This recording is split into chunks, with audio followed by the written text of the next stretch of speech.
Un imperialismo feroz. Una lucha centenaria. Un nuevo horizonte. Que las revoluciones no se exportan.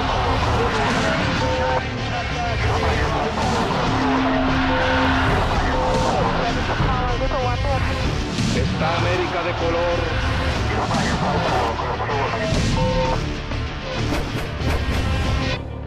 Revoluciones. Revolución China.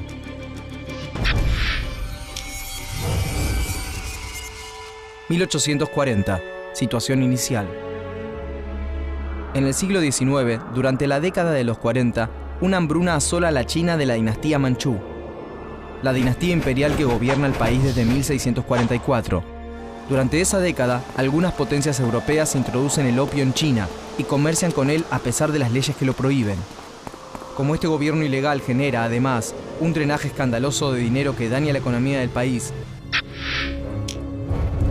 Tao Quan, el emperador manchú, decide ir a la guerra 2 veces para frenar a los europeos. 1840. Primera Guerra del Opio. Reino Unido versus China. 1856. Segunda Guerra del Opio. Reino Unido y Francia versus China. La débil China es vencida en ambas contiendas. Y Tao Quan es forzado a ceder valiosos territorios y a pagar cuantiosas indemnizaciones a sus vencedores. Una vez más, el escaso dinero chino termina en manos de extranjeros. 1851. El primer alzamiento. Frente al abuso imperialista y a la ineficiencia de los manchú, surge la indignación popular. En 1851, las clases pobres y rurales del sur del país siguen a los Taiping, un grupo religioso nacionalista con manejo de la guerra de guerrillas.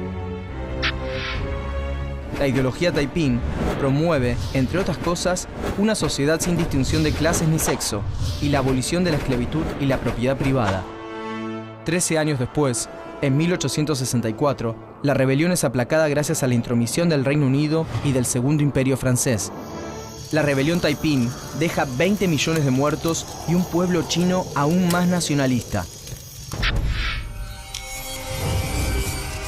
1894. Ideas de república. En 1894, un ideólogo republicano funda la Unión para el Renacimiento de China. Nombre: Sun Chun-shan. Lugar y fecha de nacimiento: Qiankun, 12 de noviembre de 1866. Origen social: campesino. Profesión: médico. Datos destacados: es considerado el padre de la China moderna. En 1895, Sun Chun-shan se alza en armas en Cantón contra el entonces emperador Quanzhou, pero es vencido y se exilia en Estados Unidos. Ese mismo año, un Japón expansionista combate a China por el control de Corea en la Primera Guerra Sino-Japonesa. China es nuevamente derrotada y se desangra literal y económicamente por el abuso de las potencias occidentales. Y algunos burgueses intelectuales ya planean derrocar a la dinastía para instaurar una república. Entre 1899 y 1905 hay cerca de 100 rebeliones contra la influencia comercial, política y religiosa extranjera en China. Quanzhou las reprime y moderniza el ejército, convirtiendo la ciudad de Wuchang en el centro industrial militar del país. Pero la semilla rebelde ya está sembrada en la misma Wuchang, porque algunos generales siguen las ideas de Sun Chun-shan. 1911. El último emperador. El 10 de octubre de 1911 se produce finalmente un alzamiento en Wuchang. Se suman las provincias de Shanxi y Hunan, en donde combate para los rebeldes un joven de 17 años. Su nombre es Mao Zedong. Nombre: Mao Zedong. Lugar y fecha de nacimiento: Shaoxing, Hunan, 26 de diciembre de 1893. Origen social: campesino. Profesión: político. Datos destacados: las ideas de Mao han influenciado muchos movimientos comunistas en África, América Latina y Asia. El éxito es inmediato y el 1 de enero de 1912 una liga revolucionaria funda en Nankín, la República China. Sun Chun-shan retorna de los Estados Unidos para asumir como presidente del gobierno revolucionario. E inmediatamente crea el Partido Nacionalista Chino, o Kuomintang, para propagar sus ideas de nacionalismo, democracia y bienestar popular. El Estado se está debilitando y pierde el control real en manos de distintos jefes militares que ejercen el poder efectivo en sus regiones. Estos jefes administran, recaudan impuestos y poseen sus propias fuerzas. Con ello se inicia la etapa de los señores de la guerra. Sun Chun-shan cede momentáneamente el poder a Yuan Shikai, un general que controla el fuerte ejército del norte. Y es Yuan Shikai quien logra en 1912 el abandono de Song-tong, el último emperador. Con el tiempo, Yuan Shikai abusa de su poder y se va volviendo cada vez más autoritario. Combate y disuelve el Kuomintang y se autoproclama nuevo emperador. Pero se le oponen sus generales, el pueblo y hasta su vicepresidente, Li Xuanhong, quien asume el poder tras una humillante abdicación.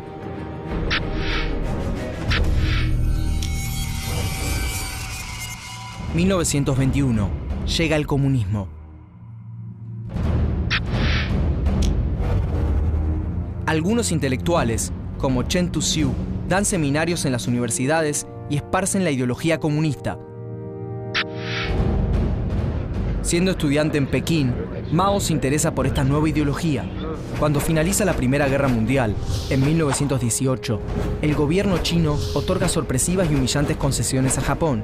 Son concesiones territoriales, más el control de los ferrocarriles y la metalurgia. En Pekín, Shanghái y Cantón, estudiantes, obreros, intelectuales y comerciantes protestan contra las concesiones hechas a Japón. En 1920, llegan dos agentes enviados por Lenin para ayudar a coordinar los esfuerzos revolucionarios. Como resultado, en 1921, Tuxiu funda en Shanghái el Partido Comunista. En esa fundación, un Mao de 27 años comenta que el marxismo salvará a China. Lenin, desde Rusia, no puede asegurar quién terminará dominando China, si el comunismo o el Kuomintang. Por lo tanto, en 1922 se propicia una fusión entre ambos, una fusión que no va a durar demasiado. Así, en Moscú, se comienzan a formar cuadros políticos y militares chinos, y un militar de confianza de Sun Chun-shan viaja hacia allí. Es Chiang Chie-shi. Nombre: Chiang Chie-shi. Lugar y fecha de nacimiento: Zhizhou, Zhejiang. 31 de octubre de 1887. Origen social: clase media alta. Profesión: militar. Datos destacados: gobierna Taiwán desde 1949 hasta 1975. 1925. La división interna. Feng Yuxian, un señor de la guerra pro-soviético, traiciona y derrota a Wu Peifu, su par de Pekín, y convoca a Sun Chun-shan para unificar el país. Es la gran oportunidad para la paz. Pero Sun Chun-shan no llega a destino. Muere de un cáncer terminal de hígado. Y en 1925, Chiang Chie-shi queda a cargo de Kuomintang.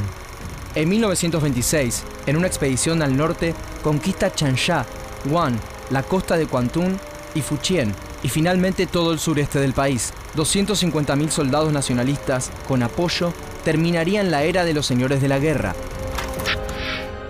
Pero el líder del Partido Nacionalista Chino, Chiang Chie-shi, además termina violentamente con la fusión entre nacionalistas y comunistas. 1927. Tambores de guerra. En 1927, Chiang Chie-shi manda a matar a líderes sindicales y simpatizantes comunistas que se manifiestan en Shanghái y destruye las bases urbanas de un sorprendido partido comunista chino. Así, las esperanzas del comunismo quedan en manos del campesinado, organizado y entrenado por Mao. Si el enemigo ataca, yo retrocedo.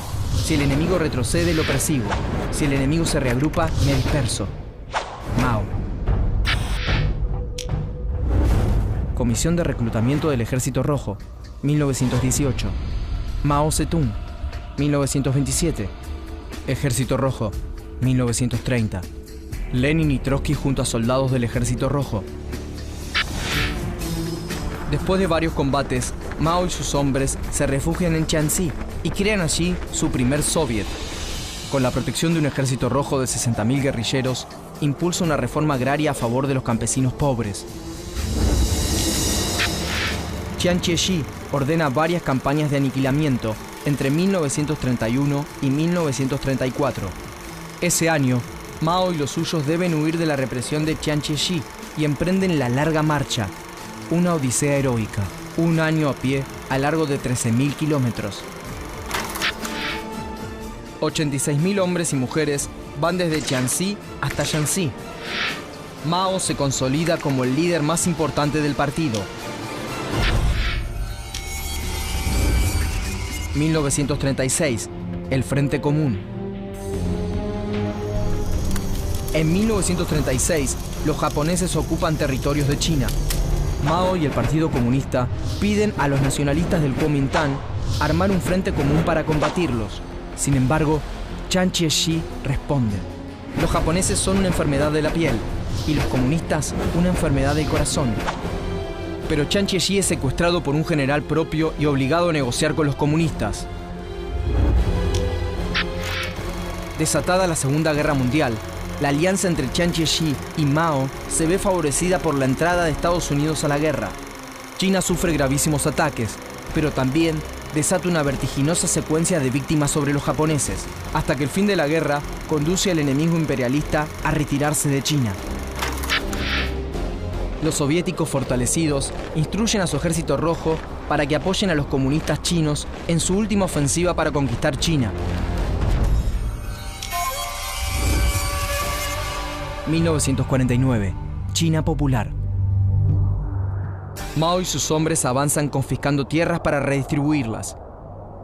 El ejército popular es imparable y toma Shanghái, Cantón, Kaifeng, Tianjin y Pekín, entre otras ciudades de importancia. El Kuomintang retrocede, trasladando la capital de Nankín a Wuhan, luego a Cantón, Chongqing y finalmente a Chengdu. El 10 de diciembre de 1949, el ejército rojo rodea a las tropas en Chengdu, último bastión de las fuerzas nacionalistas. Chiang Kai-shek huye a Taiwán, la China capitalista, donde gobierna hasta su muerte en 1975. El 1 de octubre de 1949, en la plaza Tiananmen, Mao proclama la República Popular China.